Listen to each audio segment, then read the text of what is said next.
Thanks, Senator Coons. We're going to have a second round of questions, limited in length, I want to assure you.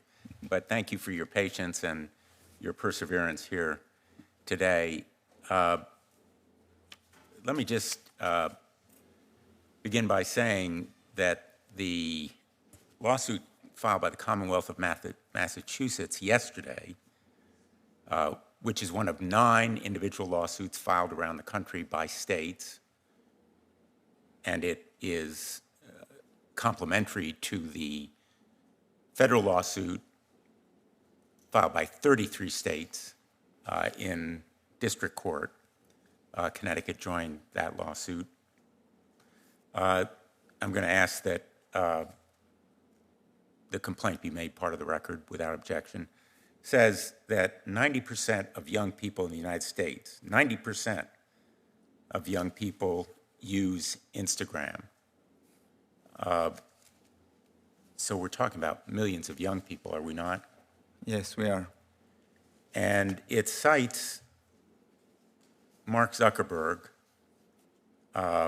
saying in October 2021, in response to Frances Haugen's whistleblower testimony before our committee, quote, "At the heart of these accusations is this idea that we prioritize profit over safety and well-being.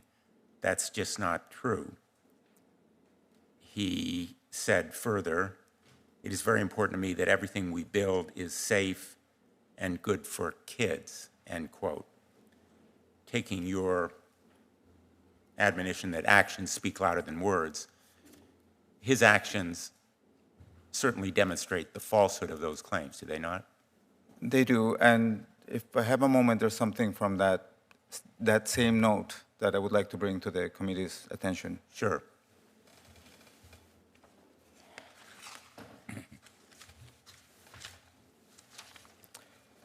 In the same note, Mark Zuckerberg wrote, "But when it comes to young people's health or well-being, every negative experience matters.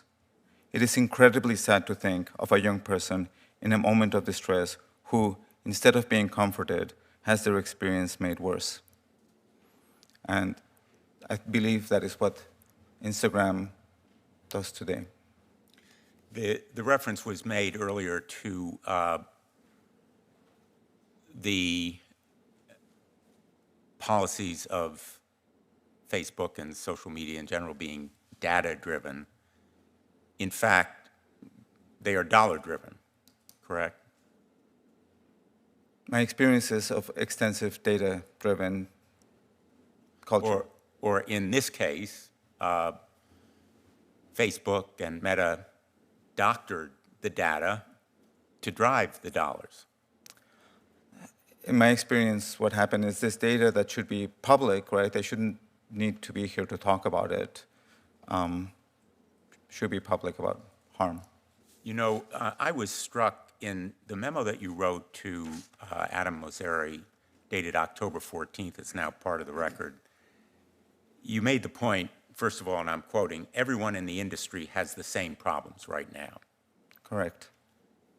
You made that point to Mr. Mosseri and, in effect, urged Meta to be a leader. Instagram and Facebook could be a leader.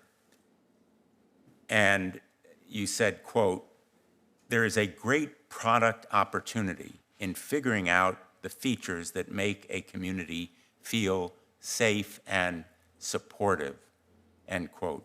A great product opportunity. In effect, you were inviting them to design a better product that consumers would prefer because it was safer, correct? Correct. And the history of capitalism, I don't want to be too philosophical here, is that consumers go to products that are more efficient, more effective, but also safer, as in safer cars, safer ovens, safer washing machines, safer everything. And you were appealing to the better instincts of Mosseri and Zuckerberg and the whole team, correct? That is correct. I mean, Instagram is a product, right? Like ice cream or a toy or a car. I ask you, right, how many kids need to get sick from a batch of ice cream or be hurt by a car before there's all manners of investigations? And there was an opportunity because they're standing right next to the teen. They're the company that's delivering the unwanted sexual advance. They're the company that's delivering the content that is upsetting to them. And they're standing right there. And they should be able, like, there's the opportunity for them to be told, hey, there's something really awful happening here. Will you help me? And be like, yes, I can, right? And then use that to make the community be one that's safer. And the Kids Online Safety Act is also about the product. It's about product design. If you have consumers, give them some choices about what they want to see and hear, so as to be able to disconnect the algorithms that drive something people don't want to see or hear. It's not censorship. It's not content blocking. Do you favor that approach to protecting young people and others on the internet? Completely. In a world where, as in the third paragraph on my email to Mark, and in my experience from 10 years earlier, there's 5 years of looking at this, where 90% of the content that teens experience as harassment, right? It might not be discernible for policies. The only way to address this is through the kind of measures that you're describing. It's a product, it needs to be different, it has to change. And the Kids Online Safety Act is also about holding social media and big tech accountable when they harm people. Right now, as you've heard, they feel no sense of accountability in terms that really affect their bottom line. When Mark Zuckerberg gives his quarterly report or his discussion to analysts, would you favor that kind of accountability so that they are held responsible? Absolutely.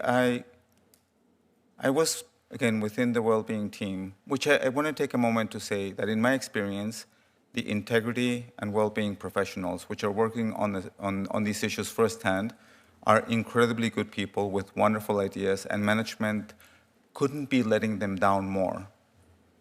But, sorry. And go ahead, sorry. Oh, I was going to say, during that time, one of the issues that it's in one of the materials is we talk about a kind of content that we know is bad for body image issues. It has a name, it's inspiration. It's being recommended. They know it is being recommended. They know teens are spending a meaningful time looking at it, and they were unwilling as a product to address that. So without being held to account for what they're recommending, I can't imagine that ever changing. And another part of our Kids Online Safety Act provides for more transparency about the algorithm so that there can be more public knowledge and also expert knowledge. Would you favor that approach? Yes, I believe transparency is essential. And I will say that algorithms are as good as their inputs and can be measured by their outputs. So you can take an algorithm, and if the algorithm doesn't know that a kid experiences something as obscene, then why won't it recommend it? And if you look at what it's recommending, if it's recommending obscene things, that should be held to account. And the only way there is with transparency about these aspects. And before I go to Senator Hawley for his second round of questions, you mentioned that the people who worked on your team, the people who work in these companies, to quote you, are generally good people who want to do the right thing. And I noticed in your memo to Mr. Mosseri, you said, and I'm quoting, a point which might be good for you to know, which I did not put in the document reviewed by the team, is that many employees I've spoken to who are doing this work and are of different levels are distraught about how the last few weeks have unfolded. these people who love FB/IG, Facebook, Instagram, I assume, and are heart/mission driven to the work.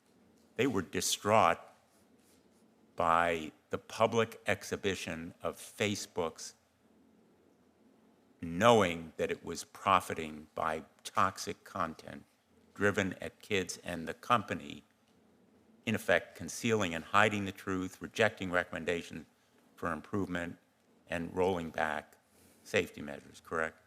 Correct. They were distraught. They were afraid that because the company was externally disavowing like body image issues, while at the same time there were studies and data that were saying otherwise, features getting proposed that were saying otherwise. They were afraid that the work would be stopped, that they wouldn't get the support they needed, or they wouldn't be able to build what they needed to build. And I say that the amount of investment that this company ought to do for those people should be commensurate to that table of harms that you now have.